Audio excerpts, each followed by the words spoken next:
Hi guys, welcome to my channel. I'm Marley, aka Wheel of Mirrors. What will the mirror reveal to you today? Alright. Hey y'all.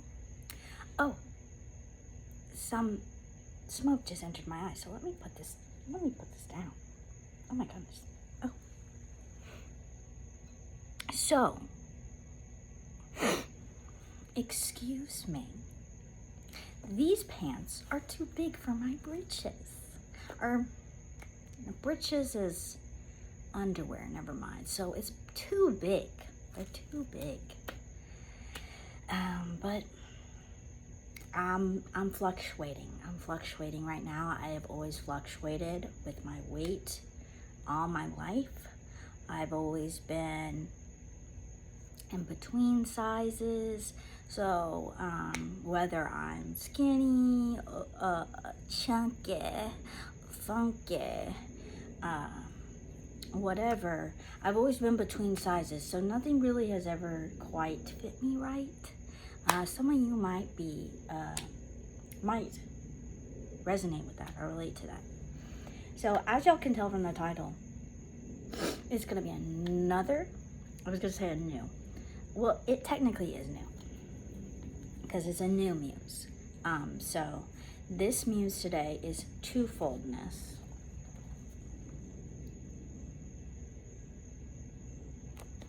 Screenshot for personal use only.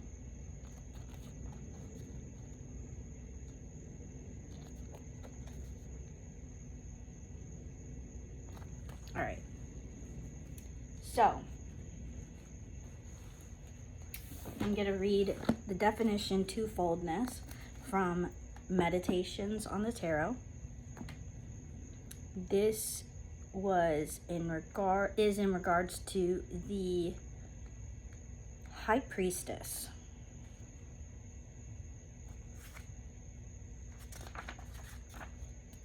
So give me a moment, please.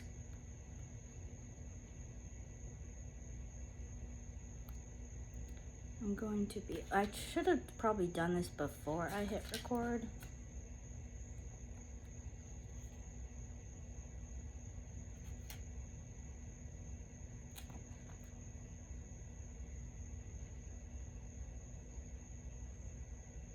Okay. Let's see. Okay. Duality signifies the establishment of two centers of contemplation, two separate and rival principles, one real and the other apparent. And this is the origin of evil, which is only illegitimate twofoldness. Is this the only possible interpretation of duality, twofoldness, the number two? Does there not exist a legitimate twofoldness? A twofoldness which does not signify the diminution of unity, but rather the qualitative enrichment?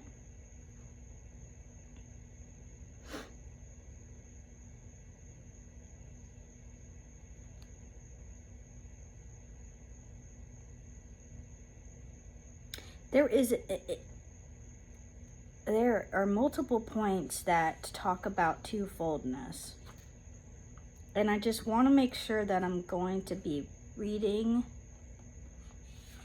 the parts that explain this completely. I have extreme tension right here. I'm feeling like a headache coming on, so y'all could be dealing with that. Just temporal, TMJ, headaches and pain like that.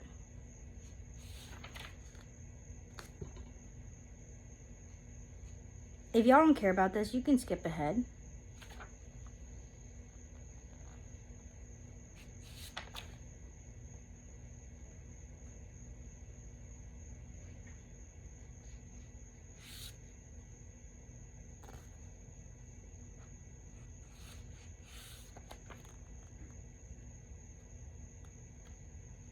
I'm gonna go back and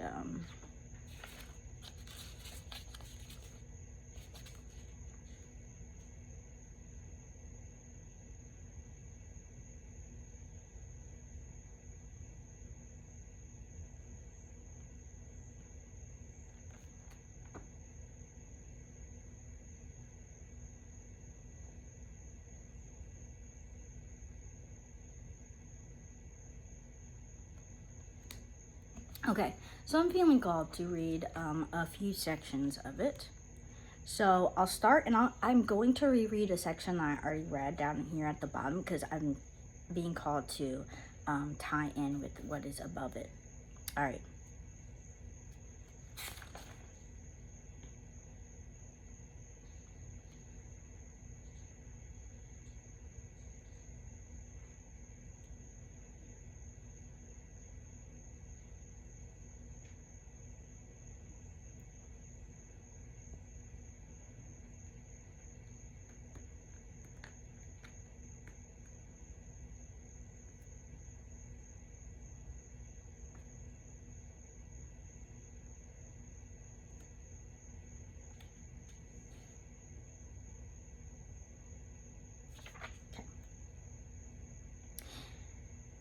Okay. In order to give more clarity and precision to this problem, okay, hold on. They want me to read this too. Okay. If you have this book, you can read along. It's on page 31 of the High Priestess. Okay. So,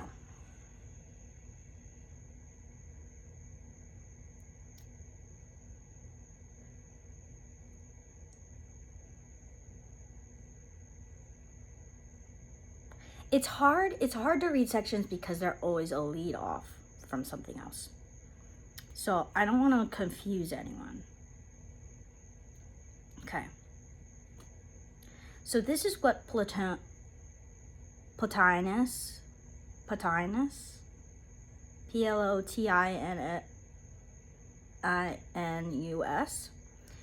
says concerning the duality underlying all forms and every level of consciousness, namely the active principle and its mirror. When the mirror is there, the mirror image is produced. But when it is not there, or is not in the right state, the object of which the image would have been is all the same, actually there. In the same way as regards the soul, when that kind of thing in us which mirrors the images of thought and intellect is undisturbed, we see them and know them in a way parallel to sense perception, along with the prior knowledge that it is intellect and thought that are active.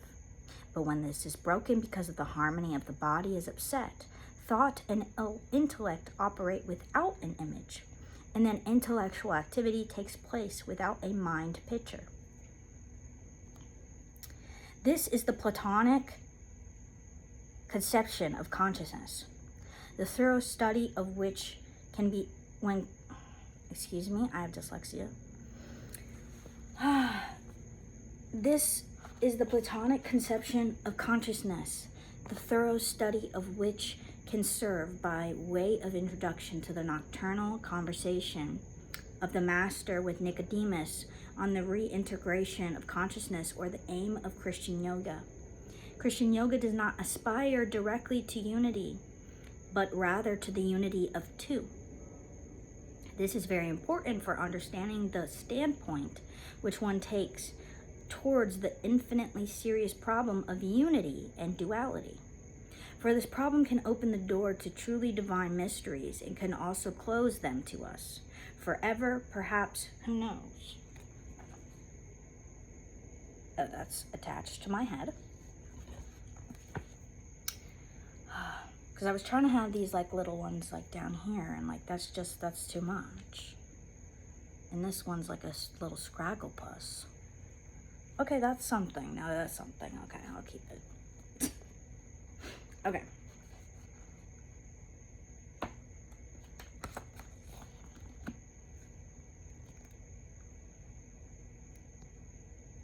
Everything depends on its comprehension. We can decide in favor of monism and say to ourselves that there can only be one soul essence, one soul being. Or we can decide, in view of considerable historic and personal experience, in favor of dualism, and say to ourselves that there are two principles in the world, good and evil, spirit and matter, and that entirely incomprehensible. Though this duality is at root, It must be admitted as an incontestable fact. We can moreover decide in favor of a third point of view, namely that of love, as the cosmic principle, which presupposes duality and postulates its non-substantial but essential unity. These 3 points of view are found at the basis of the Vedanta, Advaita, and Spinocism, monism, Manichaeism,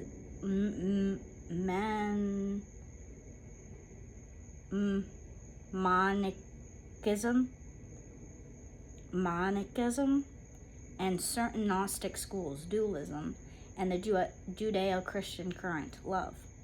In order to give more clarity and precision to this problem, as well as to attain greater depth, we can take for our point of departure what Louis Claude de Saint Martin says concerning the number 2 in his book Des Nombres, on numbers. Now, in order to show how they, numbers, are related to their base of activity, let us begin by observing the work of unity and of the number 2. When we contemplate an important truth, such as the universal power of the Creator, His majesty, His love, His profound light, or such like attributes, we bear ourselves wholly towards this supreme model of all things. All our faculties are suspended in order to fill us with Him, and we really only make ourselves one with Him. This is the active image of unity, and the number 1 in our languages is expression of this unity, or invisible union, which existing intimately between all attributes of this unity must equally exist between it and all its produced creations. But if after having borne all our faculties of contemplation towards this universal source, we return our gaze to ourselves and fill ourselves with our own contemplation in such a way that we regard ourselves as the origin of some of the inner light or satisfaction that this source has procured for us, from that moment we establish 2 centers of contemplation, 2 separate and rival principles, 2 bases which are not linked. Lastly, we establish 2 unities, which, with this difference, that one is real and the other is apparent. Then he adds, but to divide being through the middle is to divide it into 2 parts. It is to pass from the whole to the quality of the part or the half. And it is here that the true origin of illegitimate twofoldness lies. This example is sufficient to show us the birth of the number 2. Duality, therefore, signifies the establishment of 2 centers of contemplation, 2 separate and rival principles, one real and the other apparent, and this is the origin of evil, which is only illegitimate twofoldness. Is this the only possible interpretation of duality, twofoldness, the number 2? Does there not exist a legitimate twofoldness, a twofoldness which does not signify diminution of unity, but rather its qualitative enrichment? If we return to the conception of St. Martin of 2 centers of contemplation, which are 2 separate and rival principles, we can ask ourselves if they must necessarily be separate and rival. Does not the expression of contemplation itself, chosen by St. Martin, suggest the idea of 2 centers which contemplate simultaneously, as would 2 eyes if they were placed vertically, one above the other, the 2 aspects of reality, the phenomenal and the nominal, and that it is by virtue of the 2 centers or eyes that we are, or are able to, conscious of that which is above and that which is below. Could one, for example, enunciate the principal formula of the emerald table if one only had 1 eye or center of contemplation instead of 2?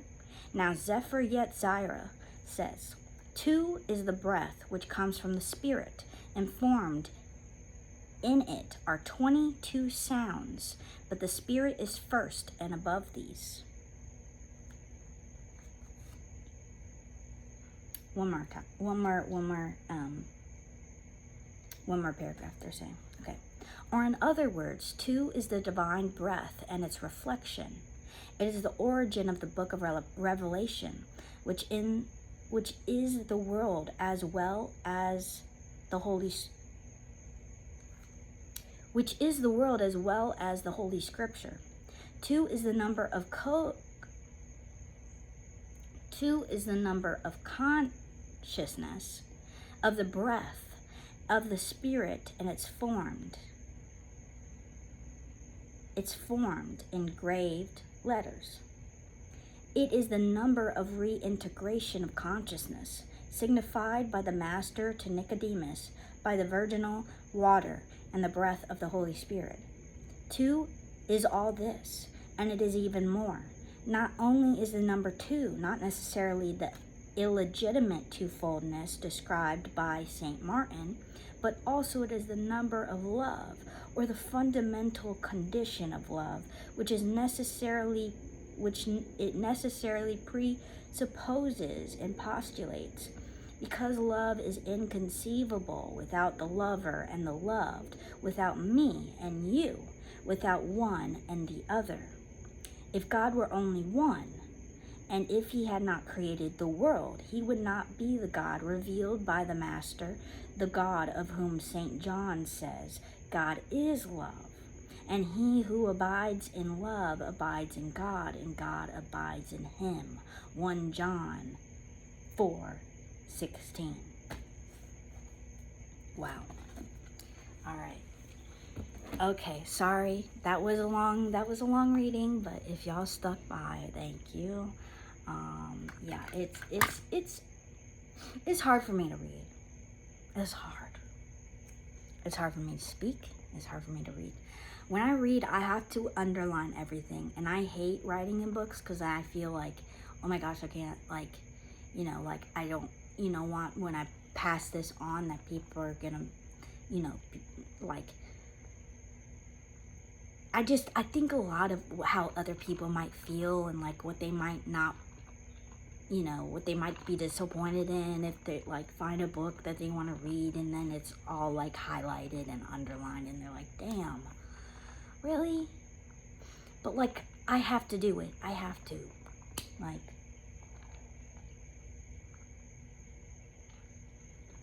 It helps me focus. It helps me stay steady with my reading.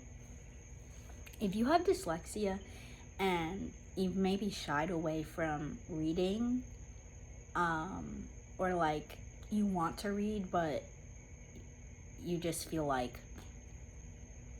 or you have the same problem as me, you don't want to write in it because of how other people may feel, go ahead and I'm sorry, this is funny. I'm sorry, go right ahead. I feel like Dwight.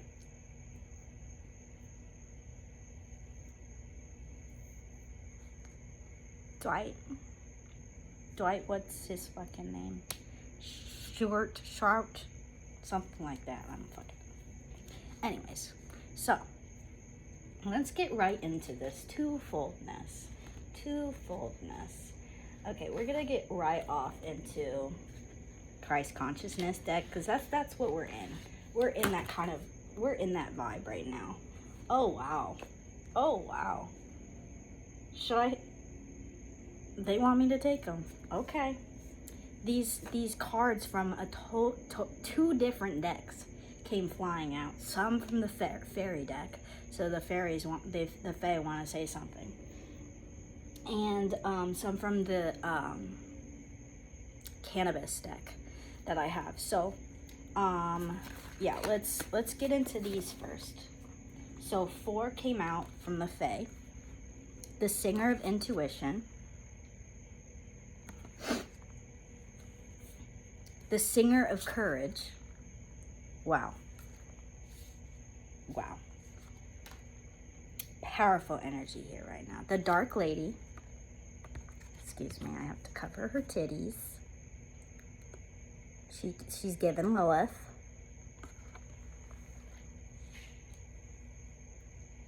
And then Sylvanus.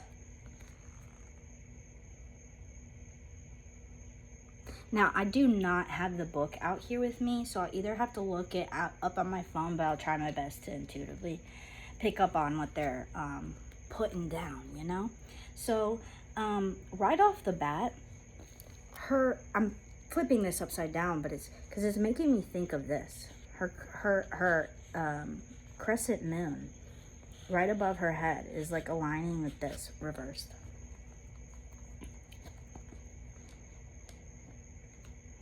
And honestly, oh wow. Okay, yeah. So they all have this wingspan. Wingspans opening. And that makes me think of twofoldness. No, seriously, because there's usually two wings. Two wings. Wings. Or at least going out in two directions. Not necessarily two wings, but twofoldness, as in two ways. Wings.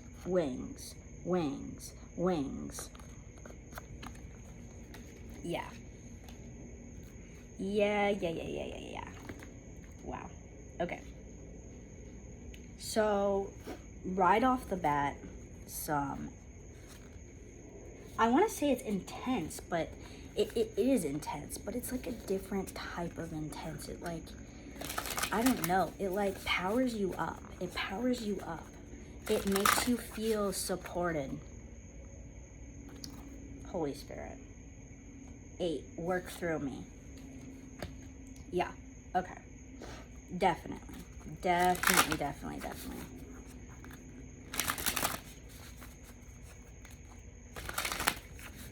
Yeah, it's that support, knowing and trusting that you are connecting with source, that you are connecting with your guides. You aren't alone. You are a co-creator. The love and the loved. Freedom, just be you. Also, happy Pride Month. Faith, find holiness within.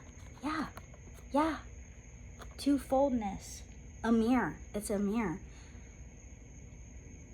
God made you in his likeness.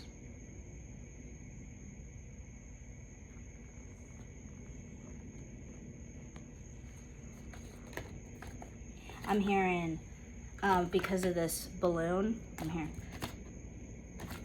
lift me high and lift it up, in the light of your glory.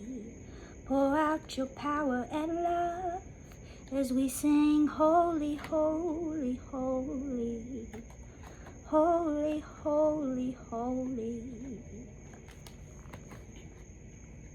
Also, I'm being called I felt called to do this reading last night, but I really didn't have the energy, so I pulled back. This makes me think of the earth. This is a satellite.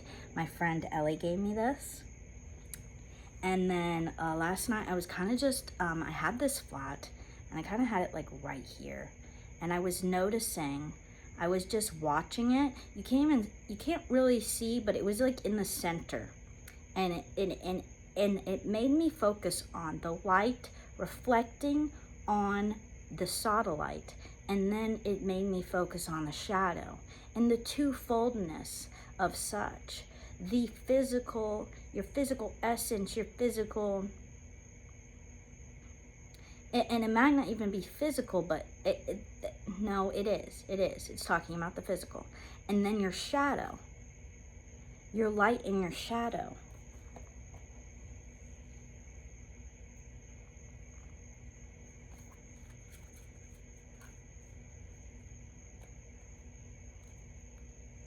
Living from the heart, soften and open.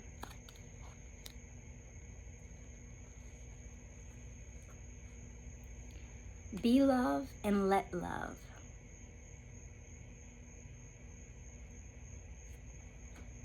let's go in with, oh, excuse me. Let me pull out let me tell you what the 2 cards from the cannabis deck were. Entorita, 38, Solitude, and 79, Wizard, Balance. Some of y'all could be lighting up a joint right now. Or a spliff. I heard spliff. So, take a hit from me, please. Yeah, my gummies will probably be kicking in any moment. Might even be kicking in this moment. So, cheers. Hold on, what would this look like right now? Oh, she's cute. She's cute. Okay, I like that. Anyways, okay, let's move on to... Okay, they want me to do a lot of Oracle right now, so I'm going in with the little nature deck.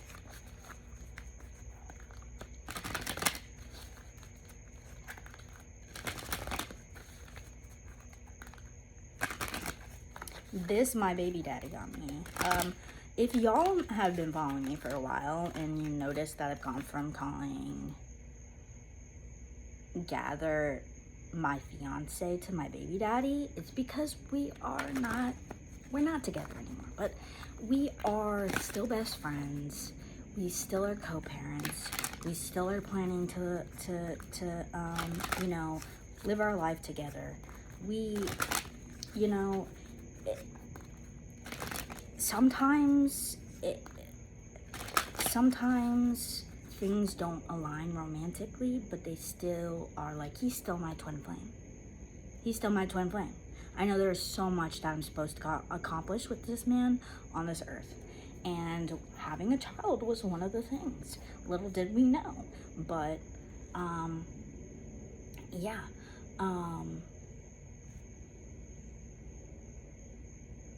If y'all don't know my situation, then you probably don't fucking care. So that's fine. That's fine. Alright, acceptance. Acceptance. I have to accept. Y'all don't give a fuck. Some of y'all don't give a fuck. Some of y'all do, and I appreciate that. Accepting my divine perfection is fundamental to exercising my limitless potential as a spiritual being. I am beautiful and capable of greatness. Period. Having a balance of that. Having a balance of acceptance, but not let it get you in a complacent kind of energy. Living, yeah. Don't let it stop you from living. I think of living as the process of painting a masterpiece. Every breath, there goes that breath again, experience and intention adds to the beauty of my blank canvas. The vibrancy of the colors of life are evident when I cherish myself unconditionally. Period. Let the lover be loved. Let the lover be loved. All right. What else is going on in this bag of mine? Where's the freaking, Okay, here we go. Yeah. I want these. So this is the Zerner and Farber deck, but turns out they actually like changed it after like I got this one. So it no longer is called the Zerner and Farber deck, but it's by them. Like, they are the authors, they are the creators of this deck. Or that's their last name, Zerner and Farber. I'm pretty sure.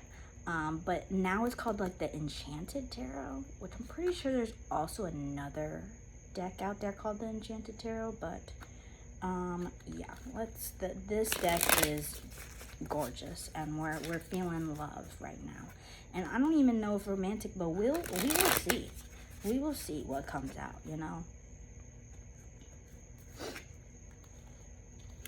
The most important thing is your personal journey with yourself and with Source.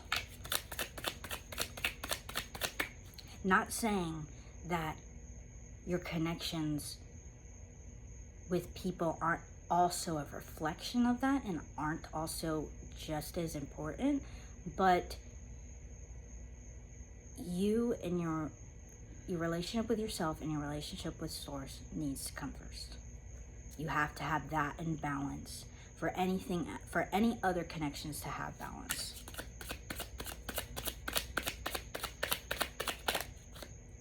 That is absolutely way too many. That's a book. That's a book. That's too much, y'all. 5 of Swords.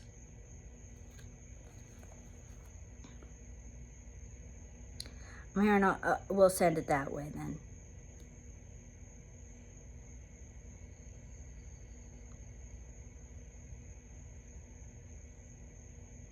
You know, like deadass was like too much, but at the same time, there's something about that they're saying. There's something about you looking at something and saying, that's too much, or that's too long, I don't want to wait for that, I don't want to work for that, I want it to be everything that I'm asking for right off the bat.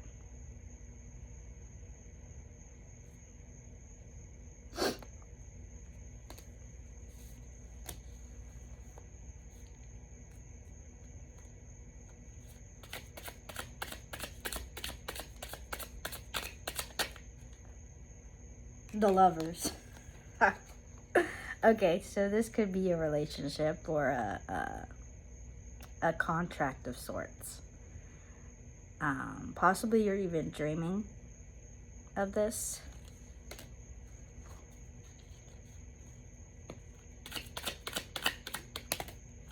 Wow. Okay. 3 of Cups. I was gonna say, like, this makes me think of some sort of performance. It's like the performer and the audience. Somebody is liking what they see. They like what they see.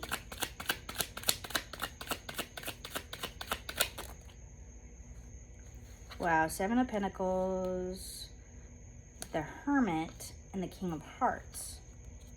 Okay. So,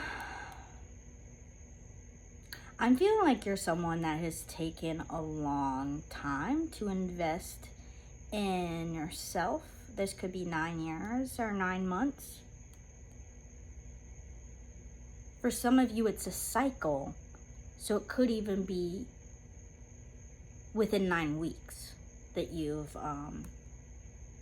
gone on this hermitage with yourself, where you're working on things, you're figuring out, okay, what am I really invested in? 3-3-3-3. What do I really care about? The King of Cups, he's really intuitive, he's really emotionally available to friends, people in general, you know, relationship. He's willing to invest, he's done the work on himself. Gender is fluid, so just, you know, masculine energy. I'm a very masculine woman. I very much get stuck in my masculine energy. So when I'm connecting with people, it is sometimes hard for me to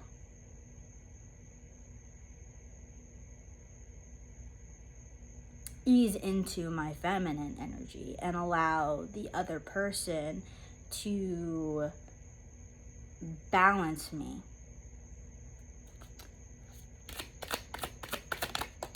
Not that it is the other person's responsibility, never that. But 2 of Hearts, yeah, something feels like misaligned, like missed.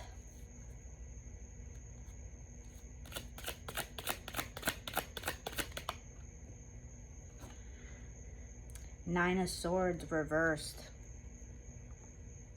Nightmares upon nightmares. Clearing up. That's what I heard. All right, the Fool, yeah.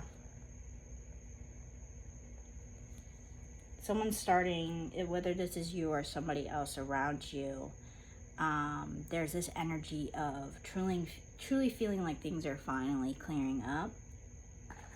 You may be finally realizing certain things about yourself and moving forward accordingly. Going now in with the Spiral Tarot.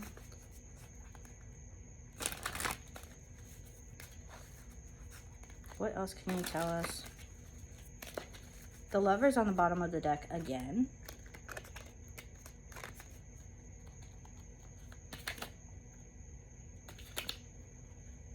Six of Pentacles.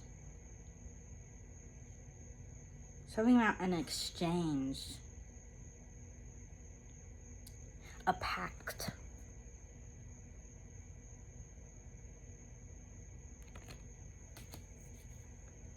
I'm hearing for some of you this was in a past life. That would make sense why the Singer of Intuition, the Singer of Courage, the Dark Lady, Sylvanus, like they are coming up. The Holy Spirit, you know, I mean, the Holy Spirit's always there. But they're coming to say that this has been orchestrated. Now, this could be I kept wanting to say soul vibe or soul vibe, but I meant like soul tribe is what I really was trying to say. And I'm looking up at my TV, my Roku TV, and there's two dragons on a castle and a huge ship with a three-headed dragon on it. And there's something about that, and then it has a ram at the head of the ship and a lantern on the center. It's like these people are going to go the distance with you. These are the people that are supposed to make this journey with you.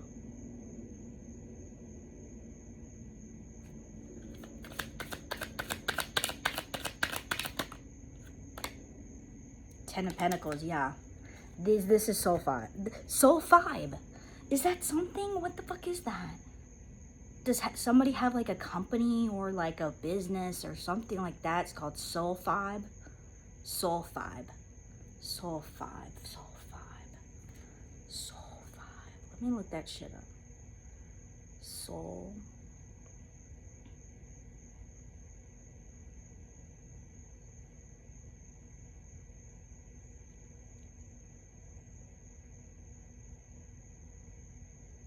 Whoa.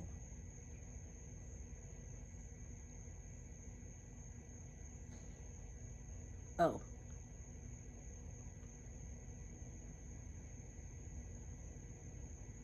I don't know.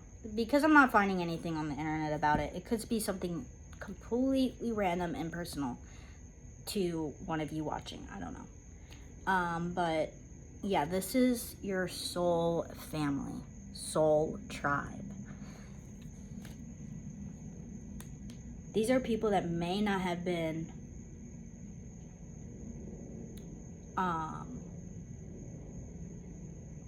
that may not be family members now, but could have been family members in your past lives, or you them. Well, that's the same thing. Something's the same thing. Twofoldness. Three of Swords reversed. Oh, yeah. Something you had to walk away from, and this is, or they had to walk away from you. So, soul families that didn't get together in certain lives, or they had to walk away from each other. They had to say goodbye, or for some, you didn't get to say goodbye. Whatever the circumstances were. And I'm feeling like it's all coming back around. I think, you know, time is a spiral, and things that have happened in history will continue to happen. And it is, I do believe it has to do also with astrology and the planets. the way it all moves, the way it all affects everything and us as individuals. I'm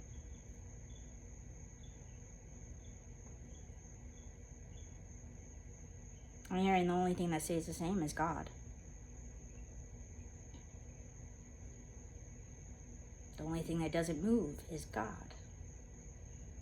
Even though God moves and is moving and is constantly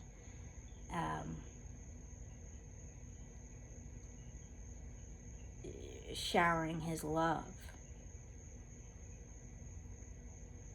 Even when we don't feel it, even when there's so much darkness, and the dark lady, like, she's calling you into the darkness to really evaluate those things, because you need to be able to know the shadow, know your shadow, otherwise it will destroy you. You can't take the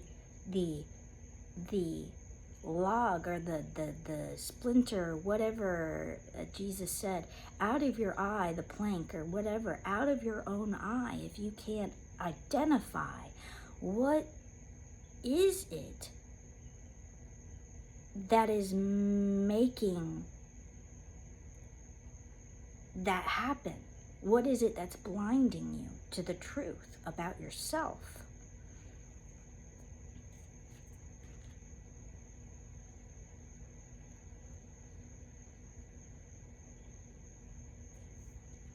Sylvanus, sort of truth, like the mask, you've put on a mask for a long time. It has served its purpose, but there is more underneath there.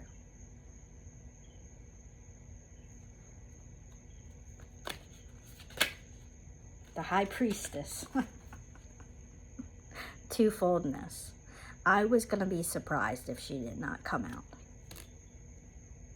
Yep, right there.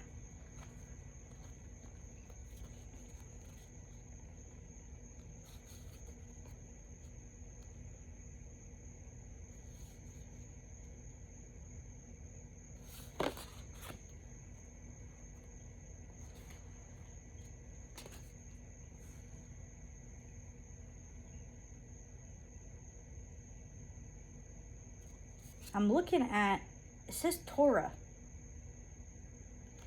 which I've never noticed that on any depiction of the High Priestess before, I don't think.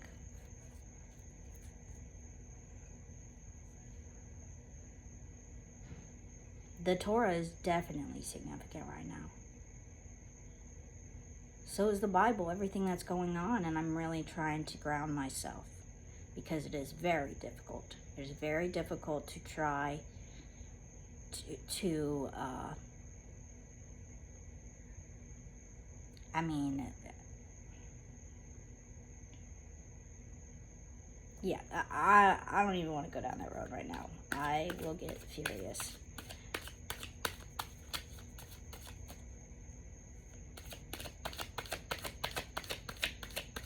Any more for here? Alright, Queen of Swords and Five of Wands, yeah. And then one is face down. What is you? Two of Wands, yeah. Reversed. No longer pondering what you're willing to fight for.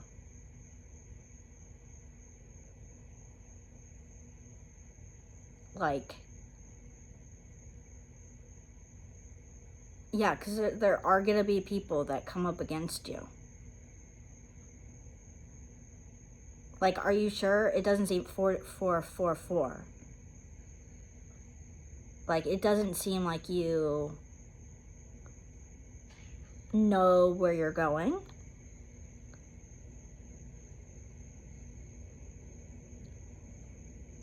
And it's like bold of these people to say, because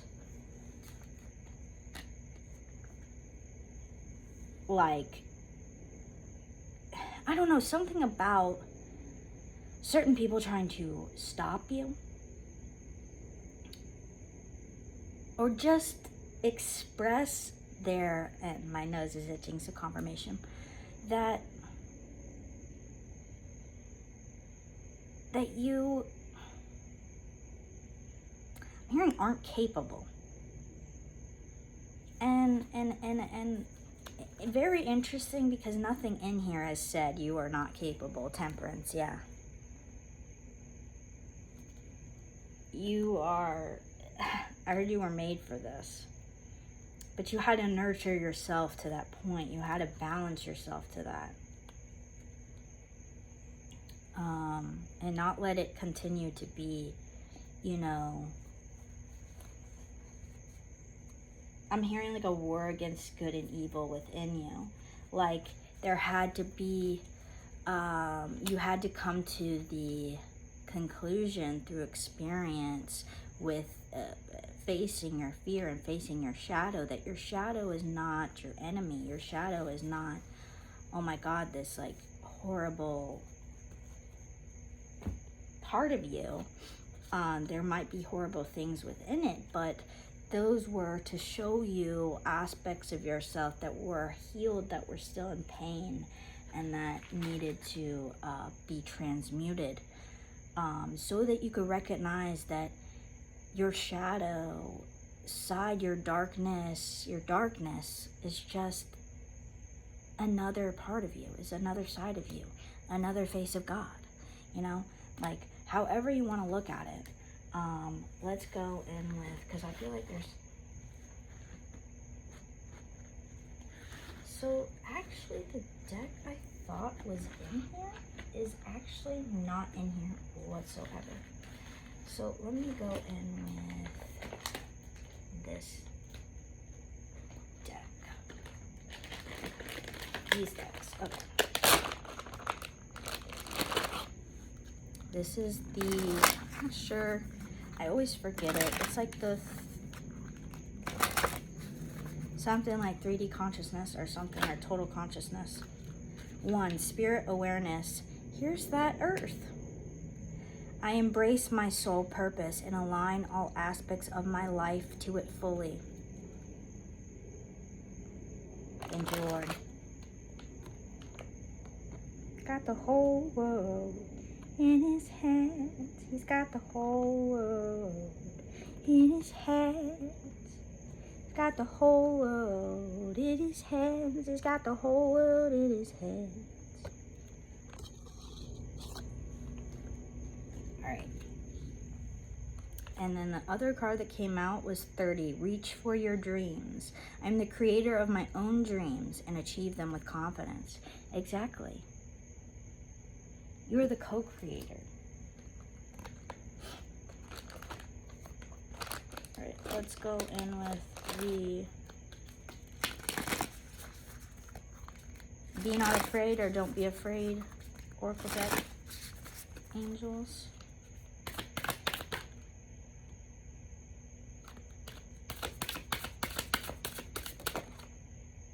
Okay. Wow. Wow. Okay. Lila, 19, the Knight's Candle. And 38, the Seraphim. Holy and holy. Fucking twofoldness. I'm not, you can't make this fucking shit up. A Knight's Candle, which is also twofoldness, because the night is dark and the candle is light. And then holy and holy, like holy as in pure and sanctified and lifted up and exalted, and then holy as in complete, as in filled, as in, you know, just wow. And Seraphim is very special to me, because Seraphim is in direct correlation and connection with my cat, my familiar Seraphina, who passed over a few years ago. And her name, actually I did not name her at all, but to come to, when I got into my spiritual journey, looking up her name, and it meant seraphim. And that is just so fitting for her, because she's always been that strong, powerful, supernatural, cosmic familiar. Guardian angel, really.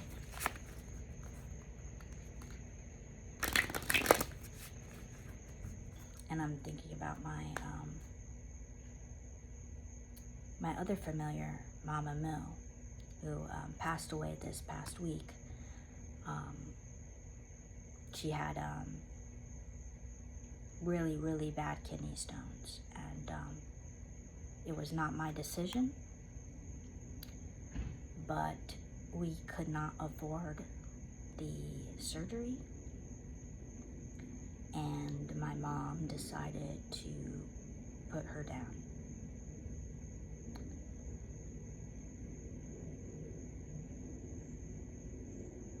And I don't even want to get into it, because